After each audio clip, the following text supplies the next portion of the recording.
It didn't really come from the outside. It kind of came from internally because I was going through a moment when reality was sort of sinking in with me, and I was like, I need some sort of a career path now that the restaurant is not going to be what I thought it was going to be. And I would just go to sleep every night and just ask for a sign or ask for some sort of direction. And eventually, after a few days of that, I would get up in the morning and I would just start writing. It would like this stuff would just start flowing from me, and it was more like self-help kind of higher power spirituality kind of writing. And I was just filling up pages and pages and pages, and I started keeping a notebook by my bed because I would wake up in the middle of the night and just start writing, like all these ideas would come rushing in. So I took that as a sign to a degree. I was like, all right, well, I'm supposed to write a book or I'm supposed to write something. I don't know how it's going to be lucrative and I don't know what I'm doing, but I followed that basically. And then as soon as I internally accepted that and that I was going to pursue, the pieces started kind of falling into place, and I would find sign pointers online, and people would be brought to me, and I'd just start learning little bit by bit by bit by bit, next step. And because it's extremely nuanced, self-publishing, and you know writing and being an author. There's so much. Okay, everyone, welcome to the podcast. I have an author with me today, and we're going to get into some interesting conversation around the writing process and about the great stuff he's up to. There's some really cool information that we'll be sharing within the podcast. I hope you can stick with us for the whole thing. And my guest today, Derek, is here with me, Derek Trefton. And Derek, so happy to have you on the podcast. Welcome. Nice to have you here. I am happy to be here. Actually, pen name is Derek T Freeman, so you gave me my real name, but not that it matters because it's everywhere anyways. Well, we'll do a new intro. How about that? No, that's fine. Actually, I'll give you a little tidbit, which I've not really told anyone yet except for immediate family, but Freeman's actually my middle name. So all I really did was I switched the T from Trafton to my last name, and I put it as my middle initial. And voila, a new name. There you go. We learned something new right out of the gate. I love it. Oh, that's great. Mistake. There you go. So tell me about writing with a pen name. That's interesting for me. Yeah, I didn't know if I was going to do it at first or not, but I kind of used it as just like hitting a reset button sort of, and starting as a new kind of identity. And like I just told you, it's not too far off from my actual name, so it's not a stretch by any means, but it gives it a nice kind of refocus and a refresh starting as an author, you know what I mean? Yeah. It gives you a chance to kind of go down a different path maybe, or try something out. Yeah, I love the idea of a pen name, and I've had several people come on with that, and I just find it fascinating as to kind of the rationale behind settling on that. It's interesting to me as a reader as well.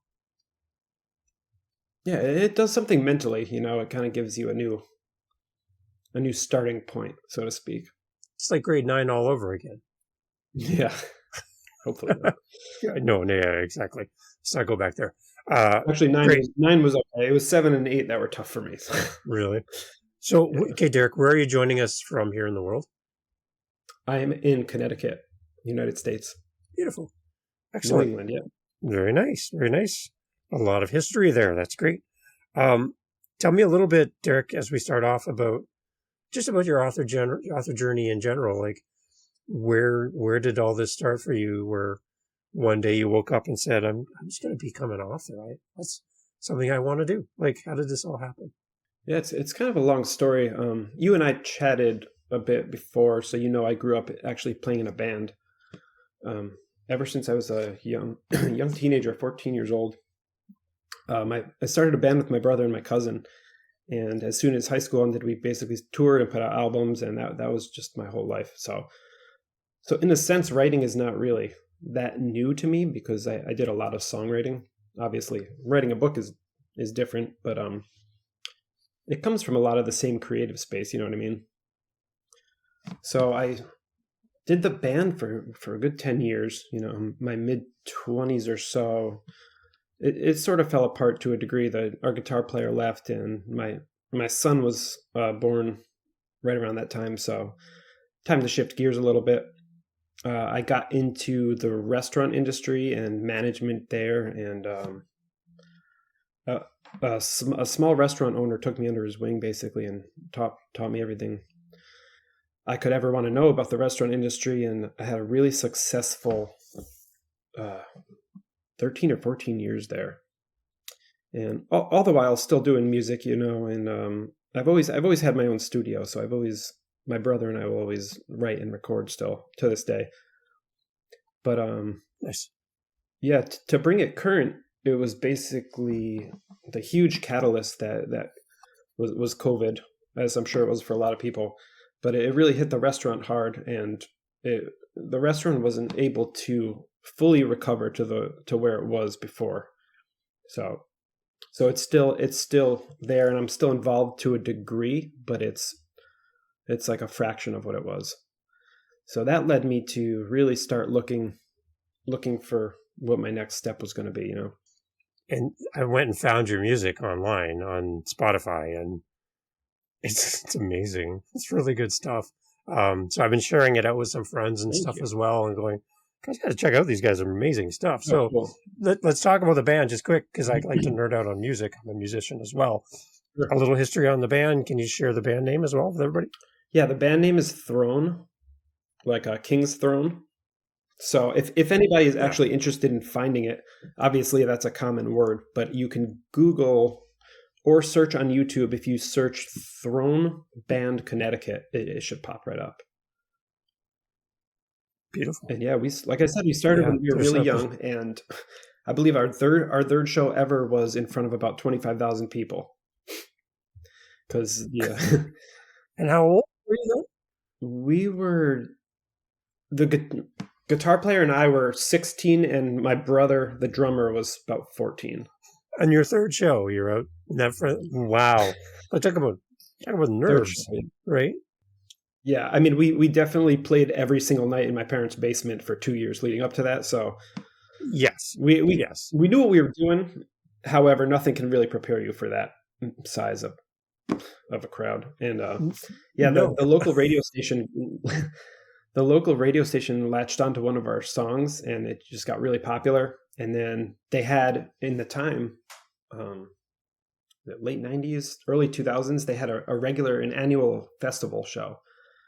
And they would just have all these huge bands come. There'd be about 4 different stages. It was really cool. And they invited us to be on, and we were just like, at that time we'd play our first show, which was at our high school, and then our second show, which was at some random little gazebo outside, and then that. So kind of took off after that. Straight to the top. Yeah. I love it. So I love that you said the music's still part of your life. That's great. So yeah, it can itch you can't scratch anywhere else is through music. So it's good. Correct. Yeah. So okay, so let's jump into the author side of this. Is there somebody that inspires you, or is there someone that came around you and said, you really need to share your story, you need to share your writings with the world? Who kind of gave you that little push to do all this? It didn't really come from the outside. It kind of came from internally, because I was going through a moment when reality was sort of sinking in with me, and I was like, I need some sort of a career path now that the restaurant is not going to be what I thought it was going to be. And I would just go to sleep every night and just ask for a sign, or ask for some sort of direction. And eventually, after a few days of that, I would get up in the morning and I would just start writing. It would this stuff would just start flowing from me, and it was more like, self-help kind of higher power spirituality kind of writing. And I was just filling up pages and pages and pages, and I started keeping a notebook by my bed, because I would wake up in the middle of the night and just start writing, like all these ideas would come rushing in. So I took that as a sign to a degree. I was like, all right, well, I'm supposed to write a book, or I'm supposed to write something. I don't know how it's going to be lucrative, and I don't know what I'm doing, but I followed that basically.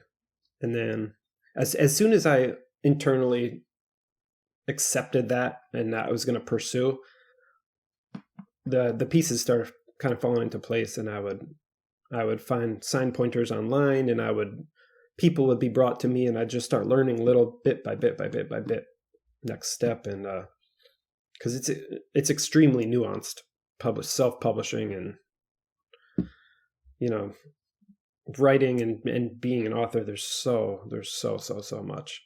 So based on what you know now as an author, what would you have liked to have told yourself back when you were starting to write? What kind of suggestions would you have if you had a chance to kind of go back there? Because I'm anticipating people listening to this are where you started, and I know things might be different now, but just the motivation to write. You don't have any words of wisdom for the people listening for that? Yeah, I mean, as long as the desire is there, and you have something that is worthy of getting out there, it's really just about following the path. And that's what it was for me. Is I did kind of enroll in a couple little courses, and I kind of picked pieces of those, put them together into what worked for me, and then I eventually established a presence on Amazon and KDP, and started building up my author profiles throughout social media, and just kind of, it's not the type of thing that, it's not get rich quick, and it's not overnight success by any means. So it's more of it's an investment in time and in will and in heart. But you can definitely be successful at it if those things fall into line. So let's talk a little bit more now about the book. Can you share with us the title of the book and kind of take us behind a little bit of why you wrote this? Yeah, so my first book is called Building Unstoppable Self-Confidence for Teens. So at the moment, I am writing to that niche, to the teenage or even preteen niche, which I kind of fell into. Which the niche basically found me, which is really cool. Because like I said, I was writing. When I first started writing, it was very broad. I guess I'll say self-help, but higher thinking kind of stuff like that. And I quickly realized that would be very, very hard to break into as a new author, because it's flooded with authority figures. And eventually I realized that, I had a lot to say, and a lot of ways that I knew I could help people, but maybe the way to do that would be to bring it to a younger crowd before they actually hit adulthood, and they're so, wrapped up in their own patterns. So yeah, I kind of fell into the niche there, where it was like, okay, I can break this stuff down. I'm good at breaking this stuff down and delivering it in a simpler way, and maybe that's great for young people. Would have parents benefit from this book as well, as a broader audience, like specifically dads? Yeah, and I mean, that's the really cool part that I've been finding, is that it's kind of like a dual niche, because the book is written for teenagers to read. However, I mean, as a writer, you put together early readers before the book is out, in hopes that they'll support you and give you a review and kind of get it ready to be launched. And what I was finding is that I wasn't actually marketing the book towards teenagers. It was their parents, and still is their parents, that kind of get the book first, and then they'll read it, and then most of the time in my case, which I'm grateful for, is that they'll like it, and they'll pass it along to their kids. So yeah, fathers and mothers are my audience in a way, which is cool. And then it trickles down through the kids, and that's who it's supposed to get to. But I found that it's actually, parents are loving the book too. And there's a lot of sections and chapters in the book that can really be read by adults, and I think learn something. How's the response been so far to the book? Your audience responding back to you, giving you some feedback? What are they loving about the book so far? It's honestly it's blown me away. it's been very successful. The book came out at the beginning of December, so it's only been 2 months, and it's been awesome. I have a lot of people as a part of my mailing list and my Facebook group and author page that are really into it. And I kind of thought at first that maybe December was, it's the holiday month and I was getting lucky and I was grateful for that. But then January almost doubled the book sales of December. So I was like, wow, I must be doing something right. You know what I mean? The thing I like about the book, and I think that a lot of other people, the parents really appreciate as well, is that I do incorporate my own story. So I kind of weave my story in and out. So it is a nonfiction setup in the way that it's giving you chapters on how to build esteem and confidence, how to find your passions in life, how to learn how to think, even down to how to love your body and how to deal with bullies, how to set up boundaries and choose good influencers and that sort of thing. But like I said, I weave my own story in and out of that, which is kind of cool. So it's a little more personal in that way. Yeah, we kind of glazed over grade 7 and 8 a little bit when they were opening there about how this would be like grade 9. But is there something about your story that really is the impetus, the spark for all of this, that your message you just really want to share and help people? Because like I can think back in my earlier days, and there are things that you talked about bullying. I've been bullied as a kid, and as soon as you say that, a little trigger goes off, and I'm like, oh, I'm interested. I want to know what this is about. So is there something in your story that you feel is something you bring that's unique that you can help people with? Yeah, it's definitely, the bullying thing for me was really, really rough during a couple of years, specifically 7th and 8th grade. So that's stuck with me my whole life. I can't, bullying is a very sore subject for me. So when I was my brother and I was about 10 years old, and my parents moved school systems. They moved out of the, basically more of the city into more of a country area. So starting at middle school, it was a new school, new grade, 7th grade. I was a completely new student there. And it was rough. I was coming from, I think I was basically listening to kind of like R&B and rap at the time, and, like pop music and that sort of thing. And I came into this school where it was just total culture shock for me. Like kids are listening to Pink Floyd and Zeppelin and Allman Brothers and all that stuff. And I didn't know anything about this. I looked totally different. I stood out like a sore thumb, and it was like just, for me anyways, it was like just joining a new planet. It was just like, here I am. And it was rough. It was the bullying was bad, and it didn't go away anytime soon. It was pretty much 2-3 years of that. So that kind of gives me the heart to be able to write on this topic. And then now, I have 3 children now, and my oldest is just turned 14. So they're 10, 12, and 14. So they were also a big inspiration in getting this story out. And in a way, I kind of wrote it towards them too. Because these years and those experiences are just as real today as they were when you were back on that first day in that first new class, right? And then to look at your kids now and go, wow, that's the same age that I was when I struggled, and it's still impacting me as an adult. So the fact that you're writing something that helps students today so that they're not having the same memories that you and I have as we look back, right, later on as adults.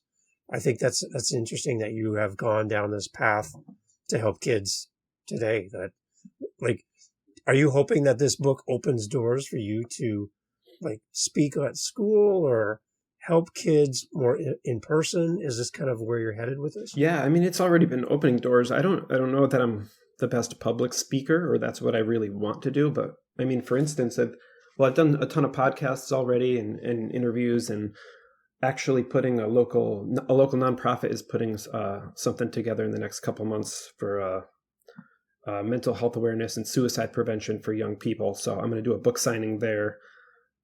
So yeah, it is opening a lot of doors. And just to go touch back on what you were saying too about this generation is my children's mother and I are actually divorced. I'm remarried, so and she's remarried, which everything's great and copacetic, thank God. But they just moved, so my kids just switched school systems as well, and that was right around the same time that I started writing this, and I was just like, so yeah, that tugged on my heartstrings too, and I was like, I want to get this message out there.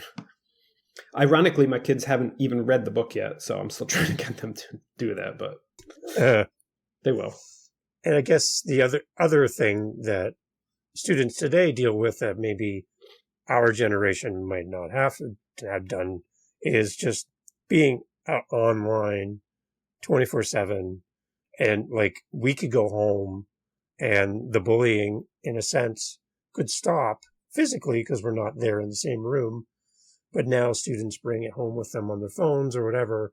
They can't escape any form of bullying or any of that stuff. It's with them in their pocket all the time. Yeah. So having a book like this is great to kind of help reinforce people's identity and who they are and help them to find themselves. Mm-hmm. And I think that's something that's hugely important right now. So I'm happy that you have written this. Are you seeing impacts on social media and stuff on your own kids right now, or the kids that you talk to? As far as bullying goes, luckily, yeah, I mean, a little bit. Luckily, it's not nearly to the degree of what I dealt with, from what I can tell anyways, and from talking to them. But yeah, there's some bullying, and there's issues going on. And like you said, there's a lot more challenges these days than there was, 20 years ago or 25 years ago. One thing I did notice when writing and researching the book is that surprisingly,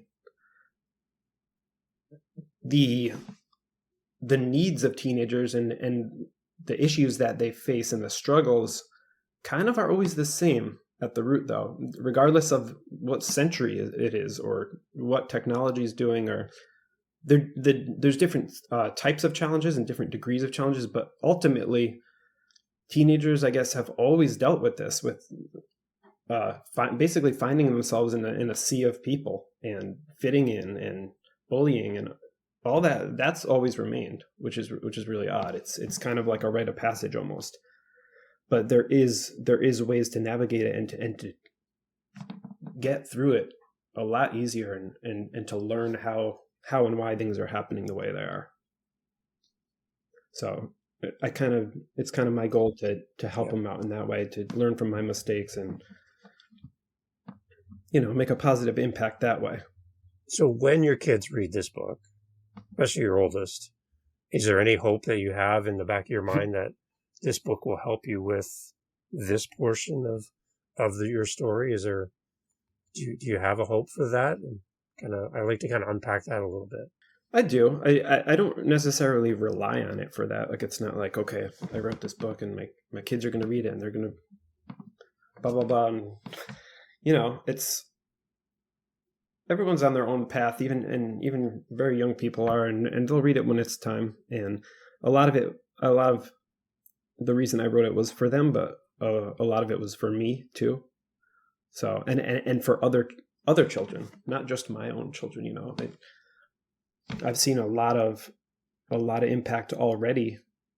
I mean, it's still so new, this book, but a lot of impact already, just hearing from what other parents are telling me, basically, which the book is already helping, which is really cool.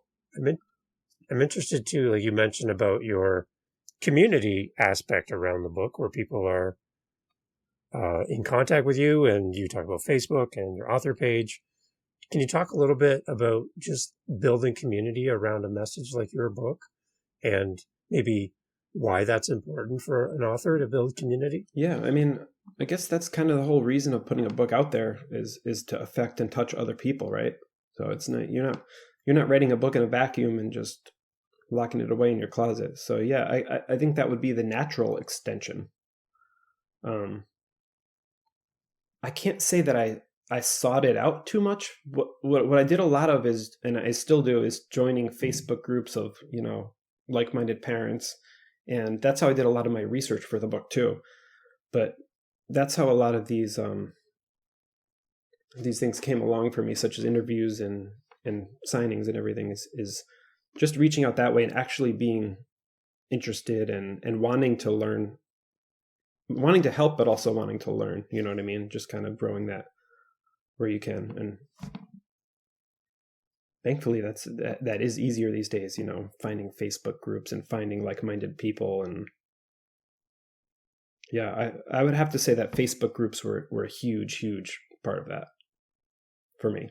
Do you think your book helps to open doors of communication between kids and their parents, as far as maybe if I am struggling with body image issues or bullying, that kind of thing? Is this, having this book in the home, do you think it might open the door then for parents to have good conversations with their kids? Yeah. Oh yeah. I would hope so. And that's kind of the cool part about the parents reading the book first, which I didn't plan on that, like I said, but it's almost like if they're reading the same thing, they can talk about the same thing, and then they can go over the exercises the same way. A lot of books in this genre, in this young adult niche, are like, if you look them up on Amazon or wherever, you'll see there's a lot of workbooks and kind of journaling things. And, I kind of didn't want to make this book so much that way, like another workbook, because just thinking back to when I was a kid, the last thing I wanted after a day of school is to do more work. I didn't like homework. I didn't see the point in it. And then to have your parents give you another workbook on top of that is just like, it's going to be hard for a kid to get motivated to be like, yeah, I'm gonna improve myself now. No, they want to play games and sports and be with their friends. So I kind of wrote this book as really a personal, like, from me to them kind of thing. Like, listen, the premise is basically there are going to be points in the book where you can do some of the internal work and you can do some writing, but ultimately you're going to get out of it what you want to put into it. If anything, I just want to tell you my story. I want to tell you what I learned and what I went through, and then hopefully that can help you. So beyond that, any work that you put in on your own, you're gonna get back exponentially. Yeah. That's kind of how it's delivered. That's great. And so this is not the only book.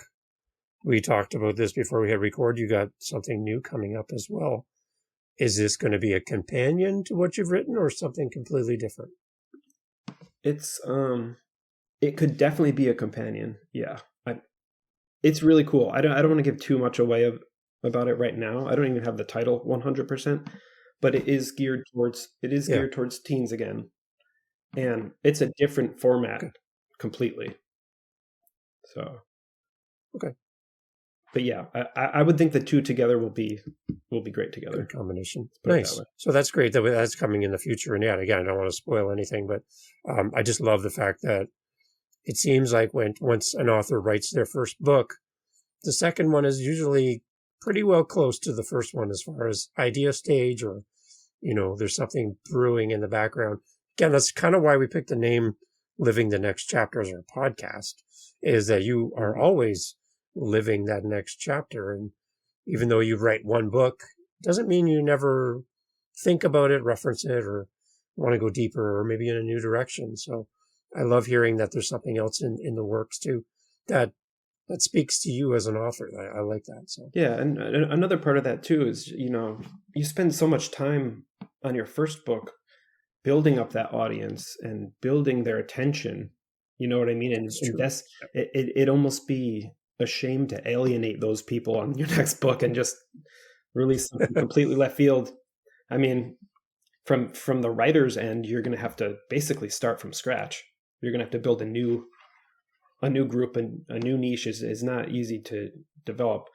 But then from the reader's standpoint, if they really do love what you're doing, and these are parents and kids looking for this information, you kind of alienate them by not.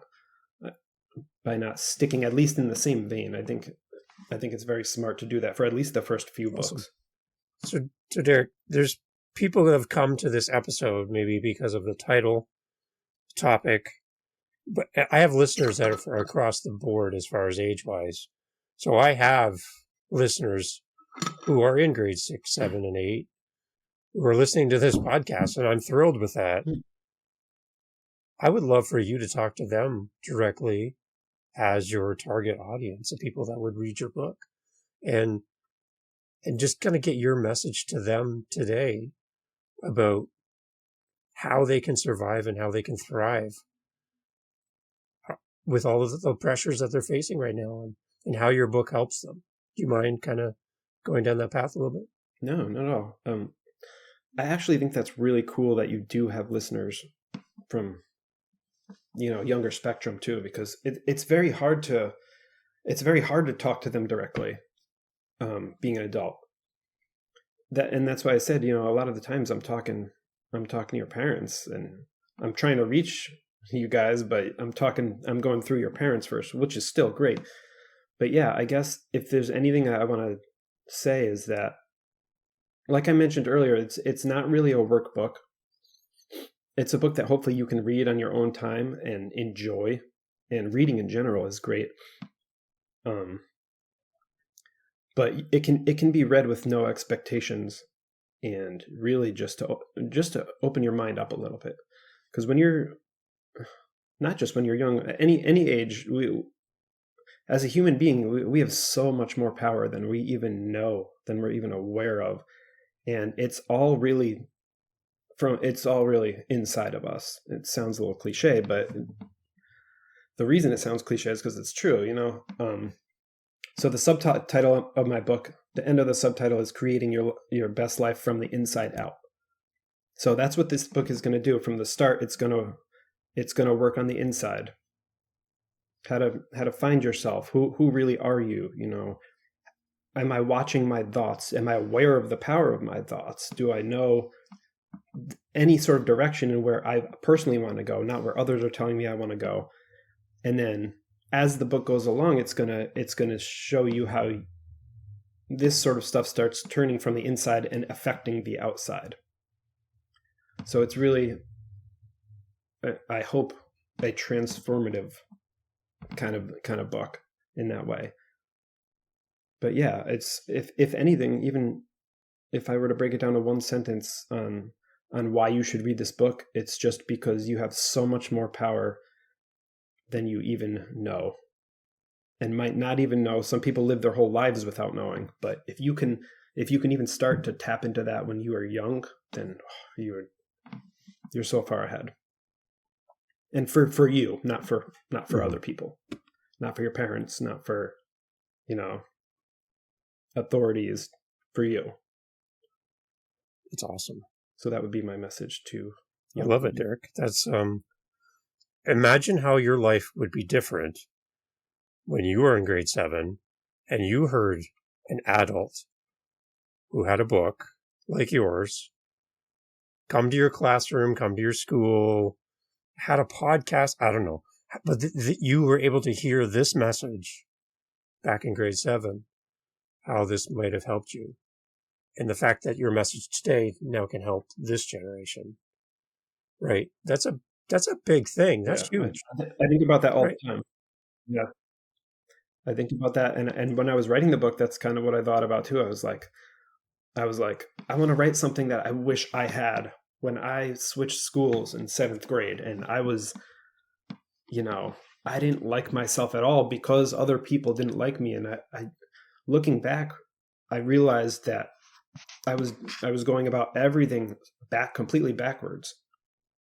And I don't live with any regrets, I don't regret that time, because if it weren't for that time, I wouldn't be here right now or even talking about this right now. So it was good for me, but and I do believe that kids need to go through certain experiences in order to grow. That's part of what's in the book too. It's how do you view them? How do you view these circumstances, this contrast in your life? But at the same time, if I can if they can kind of stand on my shoulders a little bit, and get that little extra perspective or extra little leap or boost of self-confidence, then that could mean the world to somebody. Like stepping on stage with 25,000 people there. That'll boost you up there a little bit, right? Yeah, that's the third step in the book is you got to play in front of 25,000 people. So. I love it. It's amazing. So, Derek, there's lots of things that we can send people to. Again, I'm listening to you guys on Spotify, and I'm loving it. I got you in my playlist, so that's really cool. It's great to connect with you on a musical level. So thank you for putting that out in the world. And you have a fanboy over here, so I'm enjoying it. So thanks for that. But we'll have links to all of the information. And then in the future, when book number 2 comes out down the road, when that happens, we'll update our links with that as well. But what is your message as we close off, Derek? How do we inspire parents to be more aware of their kids when they go inward? Maybe they're being bullied or they're feeling pressure and they don't know how to explain how they're feeling. So they retreat to their room and shut the door and there's silence in the house. How as parents, how can we go in and encourage our kids to talk to us? How do we become an ally for our kids as they struggle through some of the hardships they go through at school every day? Yeah, parenting is not easy. I'm not going to lie. There's no magic pill, unfortunately. What I find in my own experience and just talking to others is it's really just a balancing act between being there for them and being their friend and having them open up, but also not pushing too hard because young people are supposed to find their own way to a degree. And sometimes that hurts. Sometimes it hurts coming to the realization that in this moment, there's nothing really I can do except allow them to be themselves. So it's kind of just a nuanced finding that balance. But you have to always be open to being there. You have to understand as a parent that your child is not you, and they are their own person, and you might not always know or be able to help, but just always be open to that. Be that open door that they can come to when they need it, and just kind of learn your own child and when to push a little more and when not to. Love it. It's great. Derek, how do we connect with you? What do we do? How do we find you online? Okay, so everything is pretty much Derek T Freeman author. And I mainly use Facebook. So, facebook.com/Derek T Freeman author. Same thing on TikTok, same thing on Instagram. Those are really the 3 main tools I use as far as social media goes. Awesome. So they can find you there, and that's great. I will also say, I just want to throw out there, if you do read the book or want to support the book, the biggest thing that a consumer can do to help get the message out is to leave a positive review, whether it be on Amazon or mainly Amazon is the biggest one, Goodreads, anywhere. And anywhere you get the book, any sort of review that's how people judge things and that's how people buy things these days. So not just for me, but in order to get the book well known and to get it out to the people, to the hands that may need it, the best thing that you could do, and it only takes a minute, it's not hard, it doesn't cost any money, is just leave an honest review. So that's a great request, and I'm encouraging everyone to do that as well. And this would make a great gift as well. So a grandparent that's listening and you want to give something to your grandkids, and they're in this age group, put this in front of them, let them see it, let them have it. It's a resource that's going to help them. And that's why I love having you on, Derek, is again, I relate so much to your story and this is something that just needs to be talked about and put out into the world as regular conversation that we can have so people don't feel alone or students don't struggle in silence, not knowing who to talk to. The fact that you're doing this is great. I really enjoy it. I agree. Excellent. And if you need some good music in your life, thank you. I'll put links to that as well in the show notes, because this gentleman will definitely entertain you. I love the music. That's another whole podcast, but yeah, Derek, thank you so much for being part of the podcast. I really appreciate you making time today. All right. Thank you, Dave. Okay, well, thank you for being here on Living the Next Chapter. I hope you enjoyed this episode. We enjoyed having you here on the podcast. Our authors are amazing. I hope you appreciate their time, their effort to make this possible. If you know an author, if you want to recommend an author, that's a good idea. Hey, if there's an author that you really would love to hear about or hear from, if you tell me, if you send me a message, you speak pipe on our website, livingthenextchapter.com, send me an email, go over to livingthenextchapter.com, send us a message. We will forward your message to that author and say, listen, you are being requested to be on Living the Next Chapter. Our audience can't wait to hear from you. You can help shape the show. Yeah, you. You could do that right now, actually. You got a minute, right? Okay, how about you do that? livingthenextchapter.com. I'll see you over there. Recommend an author. Yeah. See you. Thanks.